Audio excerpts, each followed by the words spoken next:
All right, I'm going to sit again. I'm still not quite over the infection I had.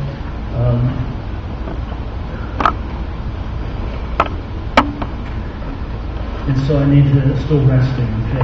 So standing up that long would be good for me. Can any of you see my nose from there? Should I ask even? Okay, I walked into a garage door that was about a third of the way down, just right at nose height. I should have known better. I saw what it was, and I ducked under it, and I was looking at screws in this little dish I have to find the right size screw, and I got so lost looking at those screws probably stood there for 2-3 minutes. I just turned around and walked right into the door. So I did not break my nose. It's healing fine, and everything's going to be good. You look great, man. Oh, well, thank you. All right. How many of us here have had a discussion with someone about the economy? Anyone? How many of you have worried about the economy? What's happening? What's the future hold? Or the swine flu, for that matter? Yeah. You know, I mean, there are a lot of things going on right now that we can look at and we can worry about. Questions about the future that we need to know how to respond to the questions about the future and to the state of hardship we're in and the potential for other hardship down the road. So today the message I want to give is, how does a follower of Christ respond to uncertain and difficult times? I think I titled it Living in Times of Famine. The reason I did that was that this message is all centered around a man named Isaac. And Isaac is in the first book of the Bible, the book of Genesis. Isaac himself was the son of a man named Abraham. And Abraham was the man that we look back to as the father of the Jewish nation. And in other places it refers to him as the father of the faith, because he was a man that God called to come in, to leave his homeland, come into the land of Palestine, and God promised Abraham that through Abraham he would raise up a nation of people that would bless the entire world. So that was God's promise to Abraham. Now, Abraham's son's name is Isaac. And so we find Isaac now as the center of the story.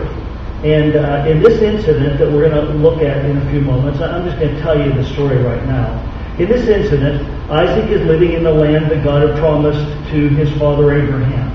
And there was a famine that came into the land. Now, famines most of the time in those days would have been caused by some form of drought or some other natural catastrophe that would have eliminated the crops. But more than likely, there was a drought. And so the drought was so bad, the famine was so bad, that Isaac actually left his homeland and went to another land that was adjacent to Palestine, near the Mediterranean Ocean, to a city called Gerar. And in Gerar there was a king by the name of Abimelech. And Isaac comes to this king Abimelech, and at that point in time God spoke to Isaac. And he said, Isaac, stay here, don't go to Egypt. Now, as we're going to see later, that would have been the logical thing to do, would have been to go on to Egypt. But I think that's what Isaac was planning to do, because Gerar is on the road to Egypt. And so God stops him about a third of the way to Egypt and says, I want you to stay here. And God promises Isaac, if you stay here, I will bless you. And he reiterates the promise to Abraham that he would raise up a great nation through Isaac, and that through that nation all the nations of the earth would be blessed. And so to that point, this is just a wonderful story, and everything's flowing and working out well, except for the famine thing. And but then what happens is that there's an account in Isaac's life of something really stupid that he did. You see, Isaac was married to a woman named Rebekah, who was very beautiful. And Isaac feared that coming into this new land, even though he was a pretty powerful and wealthy man at that time, but coming into this new land, that there might be some other men there that would want Rebekah, and they would consequently kill him to get her. And so when they went into the land, Isaac told this king, Abimelech, and the people there, that Rebekah was his sister. And what that was, in effect, what he was saying was, hey guys, this beautiful woman is available. Okay, here she is. But he was fearful for his own life.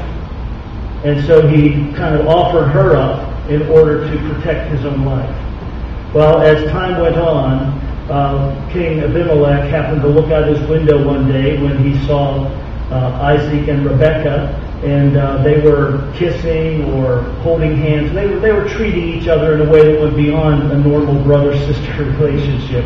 So Abimelech calls Isaac in, and the original wording would indicate that he suspected this all along. It was kind of like, aha, I knew it. She's your wife, not your sister. And then he rebukes Isaac and says, what were you thinking? Don't you realize one of my people could have ended up sleeping with your wife? And he says, that would have brought judgment on us. And so Isaac responds, I guess you would have to say with a certain element of humility, and admits what he had done. And then the story just shifts from that, and it says that Isaac sowed crops. And realize this is a time of famine. Okay, Isaac sowed crops, and in that season he reaped 100-fold back. And so this story of Isaac gives us some principles that we can look at that will help us to understand how to respond in times of famine, how to respond in hard times, how to respond in times of recession or depression or whatever we happen to encounter. So what I want to do is go through the story, and I'll refer to some of the verses and actually read some of the verses with you and just kind of talk our way through this. My first point is this, taken from verse 1, don't be surprised by the cycles of life. Okay, don't be surprised. Don't be caught off guard when things don't go right. Okay, hardship is part of life. Famines come and go. Recessions come and go. Difficulties come and go. In fact, in verse 1 it says, now there was a famine in the land, and it's very careful to note, besides the famine of Abraham's time. So Isaac's father, Abraham, had experienced a famine. And in Abraham's case, when he had the famine, he went all the way to Egypt, and he survived by going to Egypt. And so this isn't the first famine. There have been other famines. And he goes on to say, Isaac went to Abimelech, king of the Philistines in Gerar. This famine was so bad that Isaac had to actually uproot everything. Now he was semi-nomadic. Okay, true nomads don't plant crops.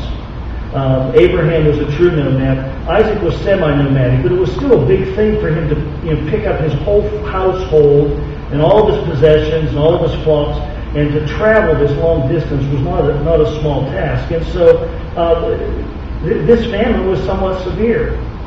But what we need to recognize is that famines and hardships are a part of life. They're a part of life. To today's situation, downturns in the economy are part of life. If I look around and if I'm shocked or surprised by what happens, then I have a tendency to panic. I have a tendency to overreact. I have a tendency to give into fear and anxiety. But if I recognize that famines come and go, and hardship is a part of life, and even beyond that, I was talking to my kids a couple of weeks ago, and I said, it's just in the last 50, 60 years that we've had the lifestyle that we have. I mean, prior to that, we didn't have a lifestyle like we have today.